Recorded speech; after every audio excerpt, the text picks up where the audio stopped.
So I had this idea that there's probably a lot of you guys with like shitty guitars at home that you probably don't play just because they don't feel right to play, as in they don't feel good on the fingers.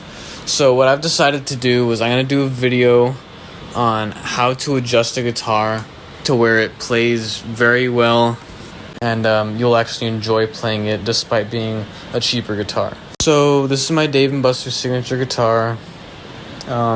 It's pretty shitty, I'm not gonna lie. I had lent it to Steven for a little while, and look at the gap between the strings and the actual fret. Look how much distance you have to press.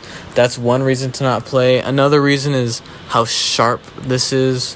Like, pushing against it, I have like bumps on my thumb from pressing against it. So we're gonna do a couple things to make this play better. So the first step is, what I would do is loosen all of these strings, but don't take them off, because if you don't know how to restring a guitar, it's not fun if you're barely learning. So just loosen them a good bit, just so you can be able to take them off and put them on the sides. But for this instance, we're actually going to try to collect our strings and put them towards the middle. So what I've done here is push them all kind of towards the middle, just to where all of the side is exposed. Just in case you didn't know, the 12th fret is actually the dead center distance between the nut and the bridge. That means that it's the most flexible part, so I kind of put this rubber band here so I can clear this area. What I actually want to do, because if you see how sharp they are, and in some there's even gaps, which makes this guitar really unplayable. So the point of this is to be able to get your guitar playing with stuff you have in your house. So I'm guessing you either have sandpaper of some sort or a sanding block. Now, if you see this, I can't drag my finger across that. But if I have this here, it's a little easier to do. See, this one's pretty easy. So that's how you can pretty much test how fine your sandpaper is. Now for this is wood, right?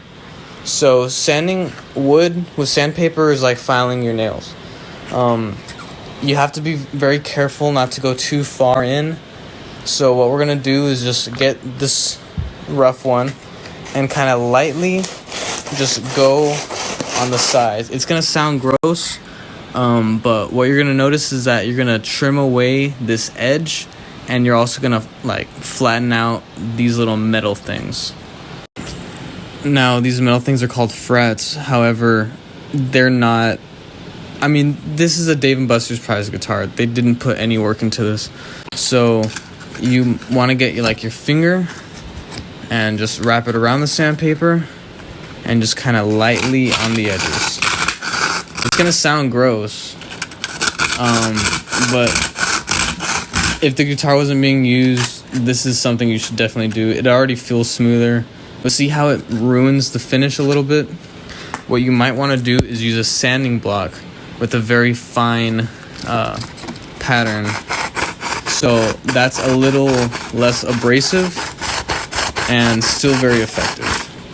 One thing I'm going to end up doing is just going ahead and sanding the whole side, just so like that little tarnished look goes across instead of having that nice brown but shitty frets. So we're going to go across and we're going to end up polishing this. Now I've kind of done this one side. You can see if I just blow, do it out a little bit. If you feel it, it's very smooth. Something you'd want to play. I don't feel myself cutting anywhere. You're going to want to run down this a couple of times. Be light, be gentle. Only do as much as you have to. So do minimal. If you feel like it's cutting somewhere, go over it just a little bit.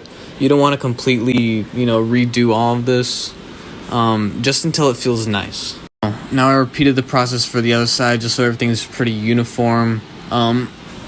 And even if you think it's not essential because you don't reach your hand over there, most of your hand does this. For some things, you will use your thumb to play some root notes. So it's just nice to have it nice and smooth. Now, one thing I do like about this is the finish. The finish is not glossy, it's a matte. If you have glossy, what happens is your thumb kind of drags on it. And so if you want to like start picking up speed or move chord shapes, it's not going to feel right. So one thing you can do is with very fine grit sandpaper, if you have like 100 grit, that's just going to like mess up your neck. With extremely fine sandpaper, like this side right here, you can just lightly go over it. You're not gonna, like, especially if it's a glossy finish, you're not gonna want to mess that up. So with very, very, very, very, very fine grit, when I was an amateur, this is, as you can see, is glossy, and I just sanded the hell out of it. It looks like shit, but it feels extremely nice. That's my preference. Actually, what I had wanted, one thing I had started doing was taking off all the paint in the back. In fact, I was even going to take off the paint in the front just so I can get this nice, let's see if I can bring it out. But there's this very nice wood under it, and I kind of wanted more of that wood look. But I realized I'm the only one that's going to see this, so I'm fine with how that is. The front's still pretty. So you can kind of go with the same concept for your back here. It all depends on what you want. Put stickers back here. Who gives a shit? Write your name here. Write the guitarist's name here. Who gave it to you? Whatever. But back to the fretboard. Make sure you can move your hand. You're not cutting it. You don't feel it at all cutting you. So my rubber band broke. Nothing's keeping this here. You can honestly get like a liga, tie, anything, and it'll kind of keep it all away from the frets.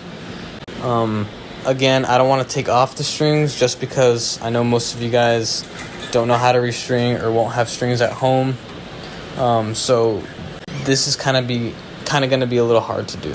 The next thing I want to do is if you use your nail and feel this wood, it's going to be very rough. ASMR. So it's very rough. It's not going to feel good on your fingers. So what you're going to want to do now is take all the strings and put them on the outside of the nut. So outside, grab these two at the same time, and you're going to want to loosen these a lot more. Take them out of the trees. These are called string trees. If you have them. Generally, cheaper guitars do copy Fender, just because iconic, so you loosen them all. This is called a 6 configuration. This is called a 3-3, so you feed it backwards, and this one is kind of backwards. You go forwards for the string to go back. So now with very fine sandpaper, while the strings are off to the side, you're going to want to very much loosen these, because if you leave the strings kind of tension, see, even this one's a little too high. If you leave the strings tension, they're going to warp. You don't want that, because it can cause the string to snap, and you're just not going to want to play it after it snaps. So what I've been doing is get the finest sandpaper you have, and by fine, I don't mean nicest, I mean the most grain, so the highest number. Try to get like 3600 if you can. This is extremely rough. I wouldn't use it. But this is a little finer. And you kind of just move up and down. And try to work your way into the corners of the frets. Just so that, see how it came from factory. There's like a lot of bumps. You want to get rid of those bumps because they make playing less fun. All those bumps, rivets. Or not rivets, whatever. Just kind of get in there, go on top of the fret, make everything as smooth as possible, working in this direction. So now the frets feel very nice, but you can see this is a lot lighter than this. So what you can do is furniture, wood care.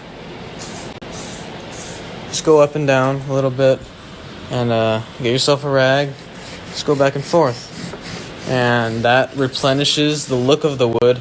And you still get how smooth it is to go across. You don't feel any bumps or anything.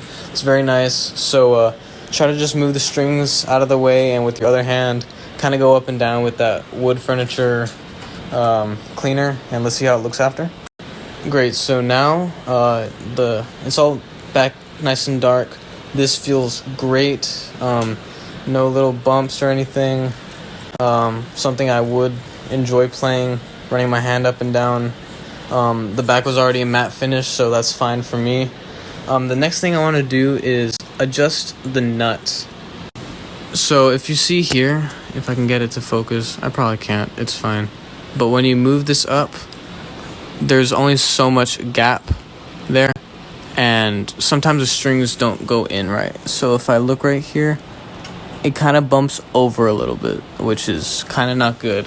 So the way we're going to fix that is you can do one of two things. One, if you're a little more adventurous, you get a razor blade, kind of scoop it out, kind of cut the sides in and just scoop it out. Another thing you can do is get something like a thicker ruler and kind of like try to just saw it a little bit. That's going to increase the space that's in there, so that the whole string can fit in comfortably. So you're going to want to copy that. Just make sure all the strings fit in nicely, and when you get the right sized hole. So I fitted all the strings to the holes. So the next step is we're going to get a pencil. Alright, I can only do this with with two hands, but you're going to get a pencil, hold it next to the fret, and you're actually going to use the razor and kind of cut down on the lead, and we'll see what that looks like. So I've kind of chopped off some lead from the pencil, and what we're going to do is we're actually going to use our razor blade and push that into the fret. And so since graphite from the pencil is very fine, it's going to allow the string to move back and forth, which this nut, because it's very cheap, wouldn't let it do properly because of how much friction it has. So you go ahead and cut some, actually I need to redo this here, but you're going to cut some lead and drop it into each fret.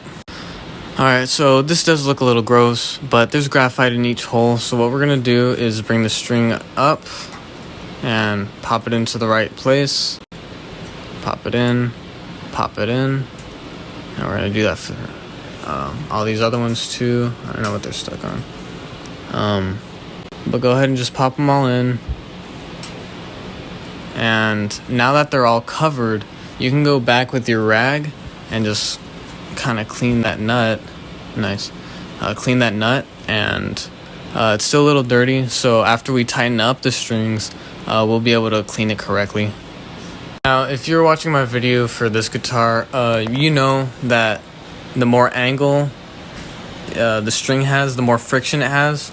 So what I've done is I took off these little trees. They worked in the 50s, but nowadays it's more for decoration. So what we're going to do is we're going to tune all of these strings back up.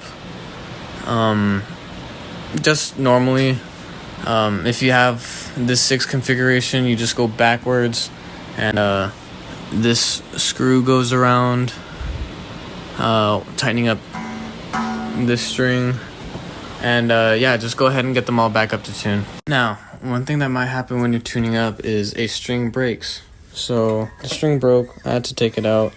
That's a bummer, but you know, it's something that's likely to happen to you, so I don't want that to discourage you from playing. So what we're going to do is adjust the guitar without it, because that might happen to you, especially with this high E string. It's very easy to snap on cheap guitars like this. These are the strings that came with the guitar. So we're going to do some little adjustments and show you how to do them. Second thought, the reason I'm not changing the strings is because some of you guys might not know how, so I may as well teach you how to restring a guitar right now.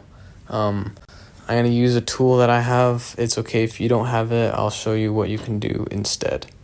Now, I use these 1046 D'Addario XLs, which just means extra long. Regular light gauge. I like doing a lot of bends with my guitar.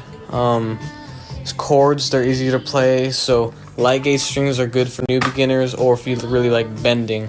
I put them on this guitar. As you can see, they're very thin strings. They don't get very thick, as opposed to some other guitars I have that they have thicker strings. So we're gonna go ahead and put these strings onto this guitar. So strings come out in groups of twos. These are your low E and A. This has your D and G strings. This has your B and E. Of course, thickest to thinnest.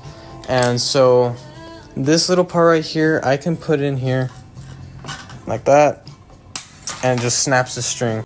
So I can feed the string through the bottom here so that the little ball can come out from the back. And I can also just unwrap this from the top. Gets a little tricky. Try not to poke yourself. And boom, it's out. You just throw it away because why do you need string? So we're gonna go ahead and do this process with every string. If you don't have the little cutter tool, try getting scissors and just at the highest tension point, break it. Highest tension points are closer to the ends here, so there's more tension here than over here because this is very flexible. One thing I've done for a while is if you notice the way they come, they're kind of wrapped in a circle. You can cut the used string and go ahead and wrap it around so it stays in the trash can. That's not sawdust, that's cork dust from when I was taking the cork off the back of this ruler. If your guitar made that much dust, there's a problem. So now that the strings are off, it's a really nice time to, if you haven't already, sand it down from the sides, both sides. Give it a nice polish, give it a nice clean, especially if it's been in the closet as long as I have. It gets really dusty, so you just want to make sure you do everything. You can probably go over and sand it again, just get it as smooth as possible. Even I feel like a couple little bumps, so I might sand it again.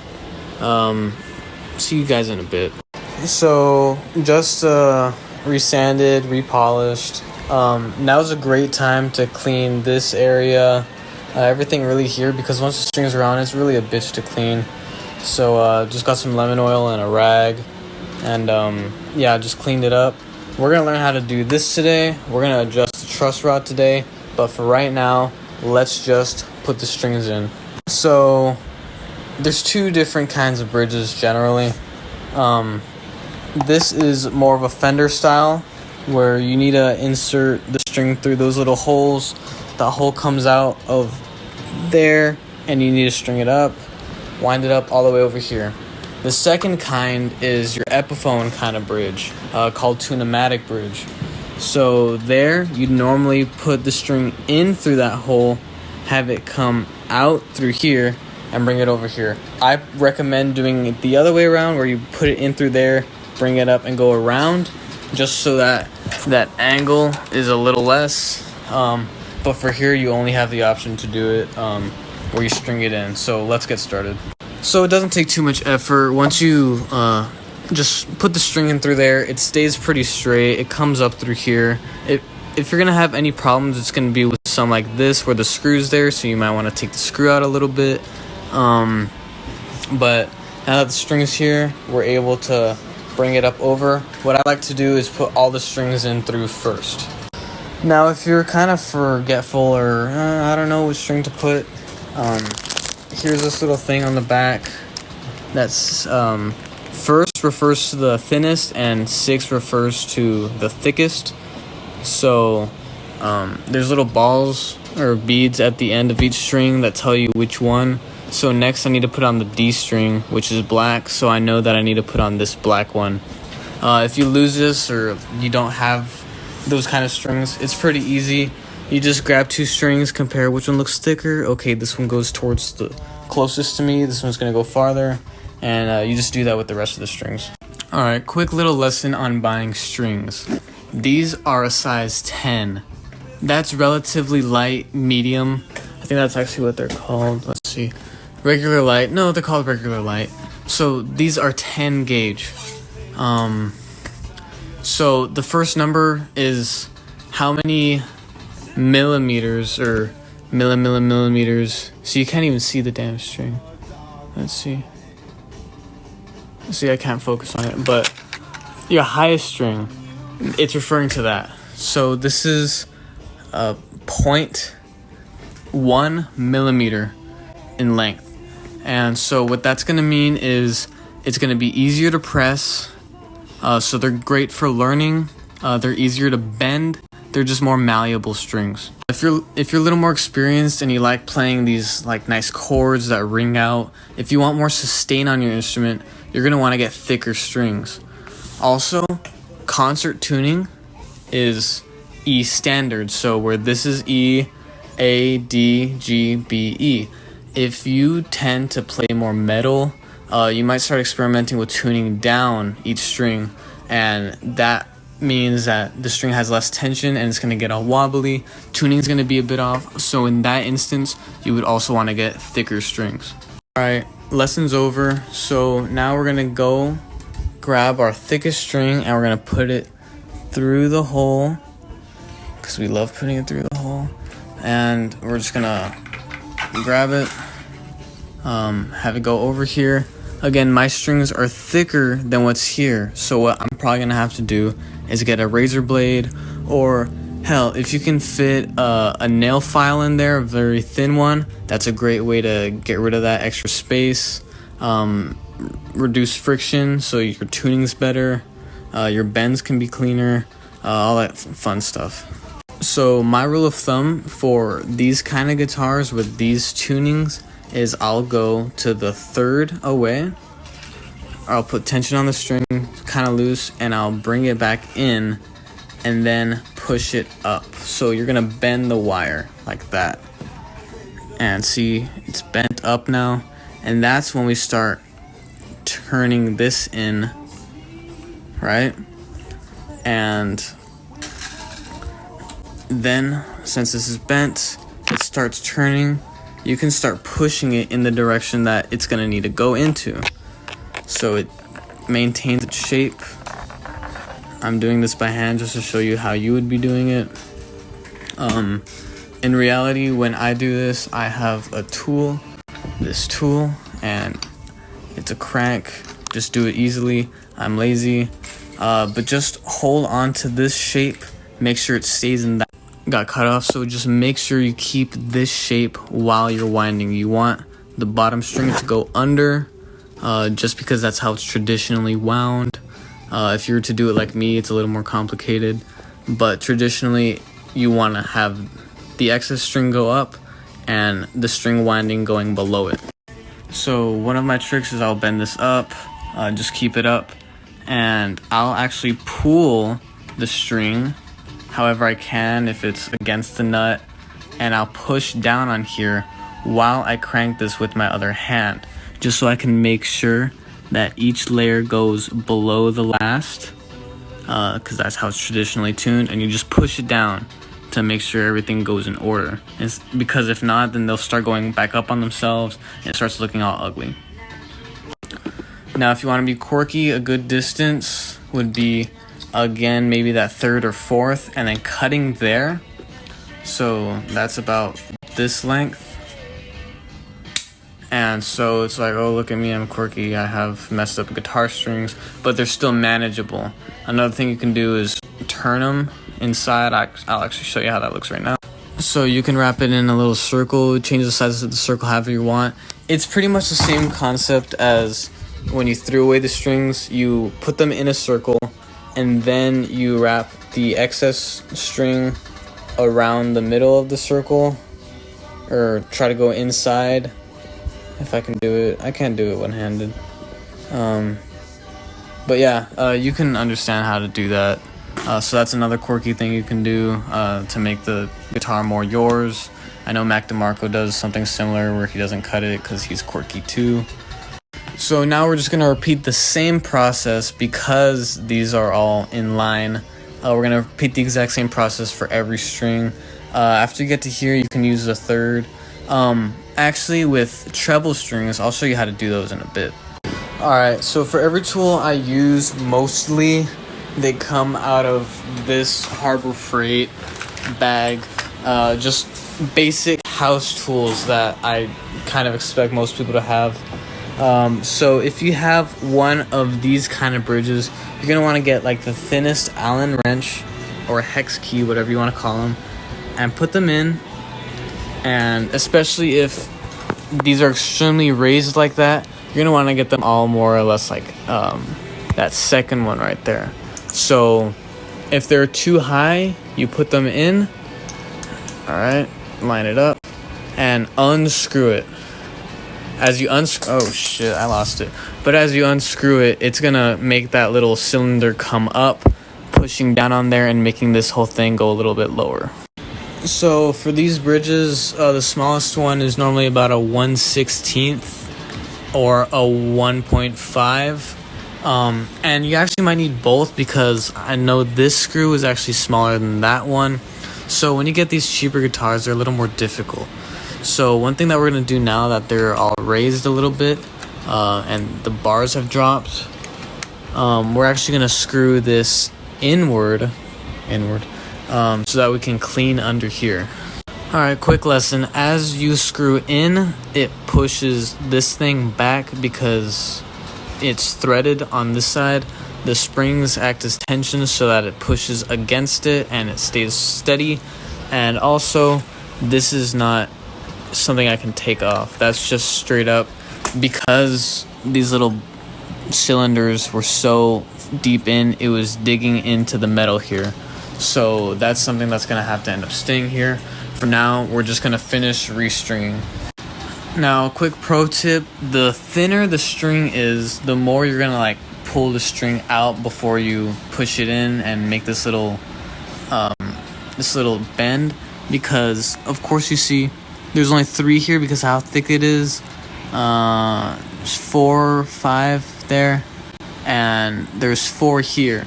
So these are the bass strings, they're fine. As soon as we get into the treble strings, we want to wrap it around as many times as we can, just so that they're stronger and less likely to break. Now, with very cheap guitars, these might have a little edge to them, so they might want to be cutting the string. So when you're tuning up the string, be very careful. One thing I like to do is go by step up to correct tuning. So right now you can see I'm a half step away from being in E. So what I'll do sometimes is I'll start on C, and even if you don't know or have memorized the way it works, one thing you can do is, this is the low E, and when you play the 5th fret of the E, it should be the same note as the next string. And so just work your way up. When you get to the G string, play the 4th fret, and that's your B, and then you can go back to the 5th fret. So just for clarification, this is your low E, you play the 5th fret, it's the same as A. You play the 5th fret of the A, it should be your D string. You should be able to play the 5th fret of your D, and it should be an open G. And you play the 4th fret of your G, and it should be your open B. And then you play your 5th fret of the B, and that should be your E. So you can start where your E is a C, then go to C sharp, then you go to D, then D sharp, and work your way up to E. Because if you try to put too much tension too fast, you're gonna snap a string. So be very careful. Okay, so roughly,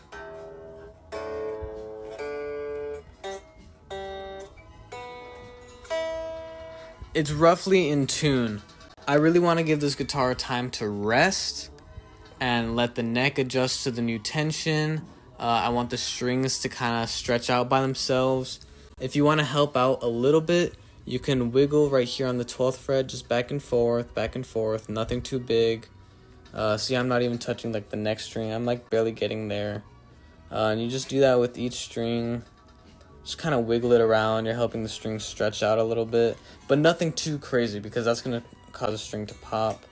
Just getting it nice and warmed up to get tuned back up, because since we just tuned up, the neck was kind of facing back. So since we just tuned up, it's freshly cranked and it's going to want to settle back down or even pull more forward. So depending on how the guitar was before, it's going to move around. So one thing I'm going to look at now is the pickups and see how very distant they are. I'm going to show you how to fix that. So with the thinnest Phillips screwdriver you have, you can go down in there And same concept with this. You screw in and it moves towards the back. The same process is being done with the pickups.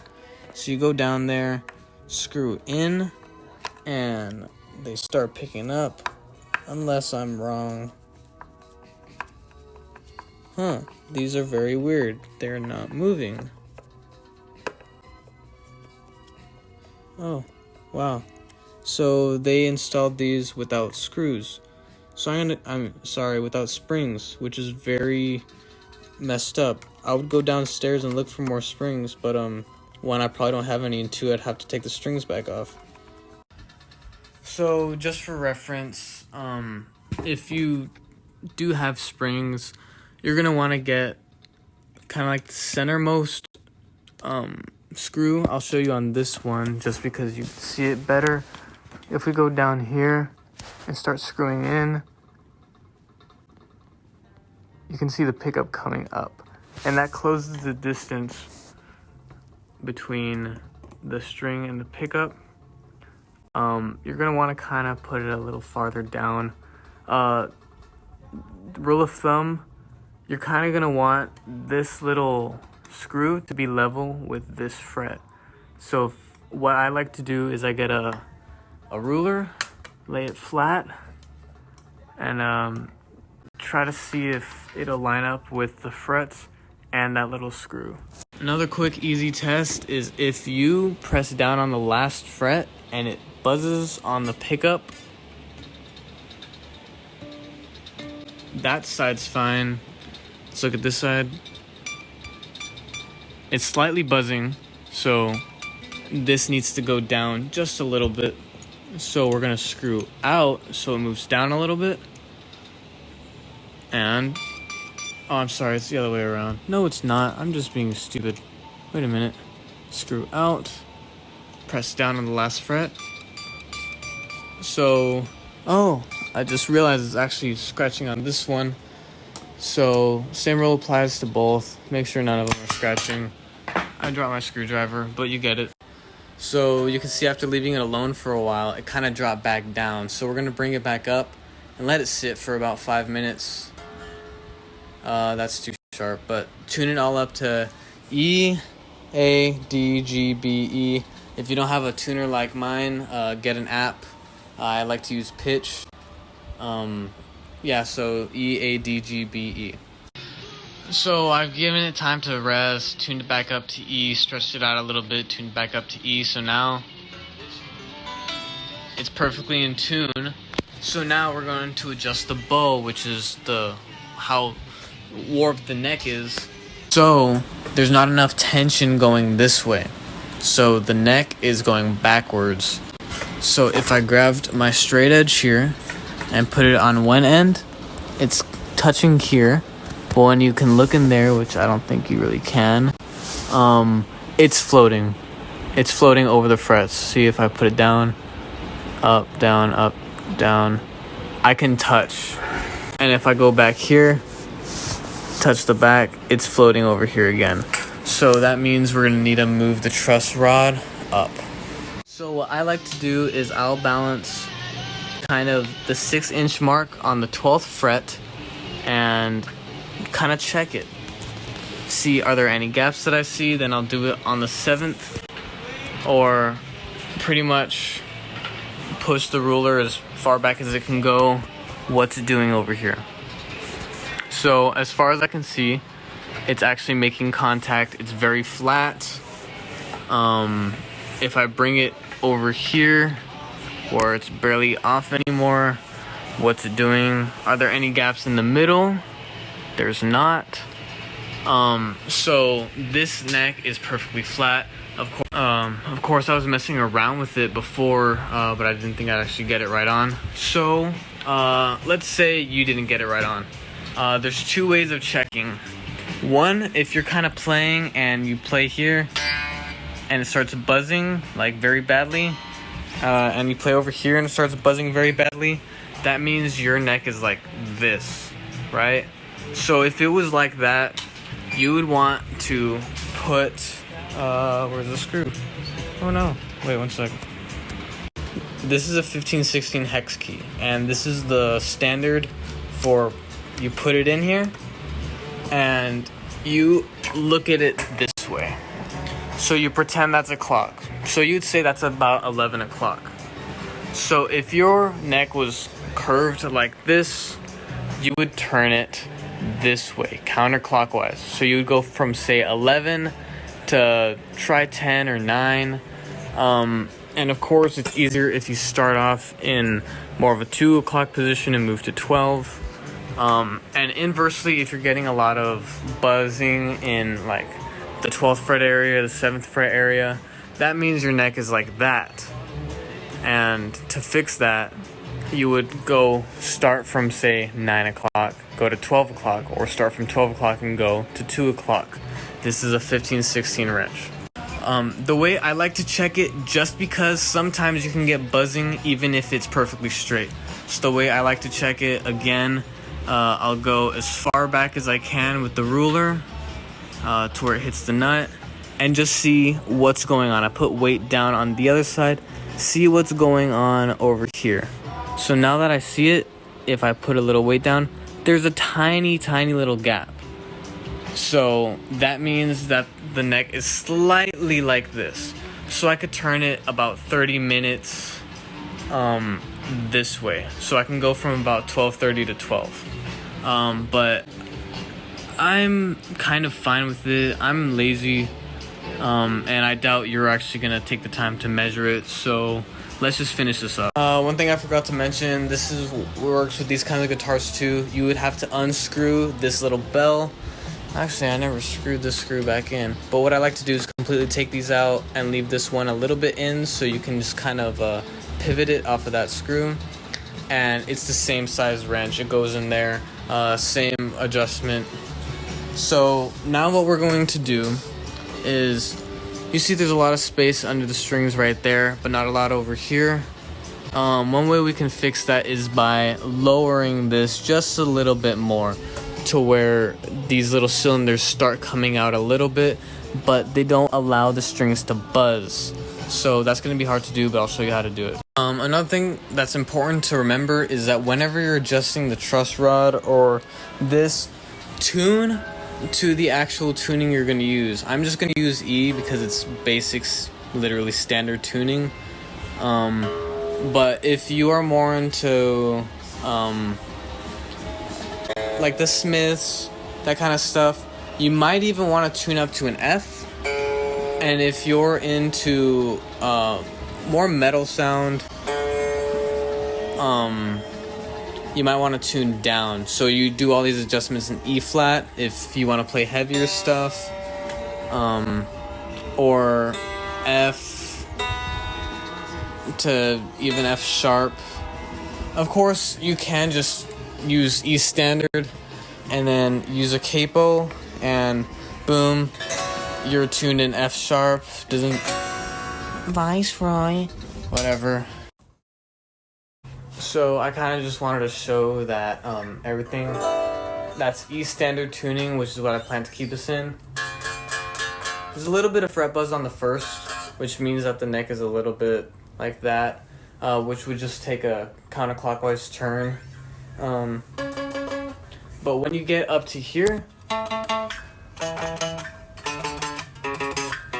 it's also kind of buzzing. So you can't only use this adjustment. Now you realize we have to start adjusting the little back bridge. Call it the bridge. This little part right there. Alright, so the amp is totally clean. They even bust your guitar. Just the guitar by itself. This is what it sounds like. Oh, I'm sorry, I forgot to turn off the reverb.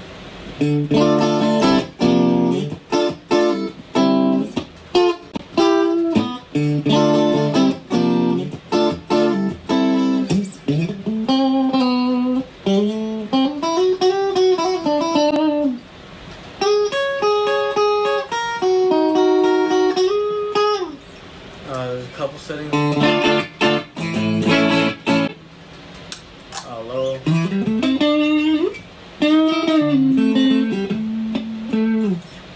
So yeah, it's like a pretty good guitar. getting a little buzz here, so I might have to pick that up a little. But again, I'll do it in the next video. But again, everything about getting your guitar is really just playing it and seeing, what can I do different? What can I change? I see that sounds a little, like it's rubbing, So one thing you can actually do to help with the rub is get your frets and get like even gritty sandpaper and just go down the frets that way, just with the frets, so that as your string drags, it's not dragging against any sandpaper you did this way. If you do it this way, it helps the string move more easily. Other than that, I think this turned out pretty well. It feels very nice in the hands. I'm up a bit on the string, Tracy Islands, I'm traveling diamond.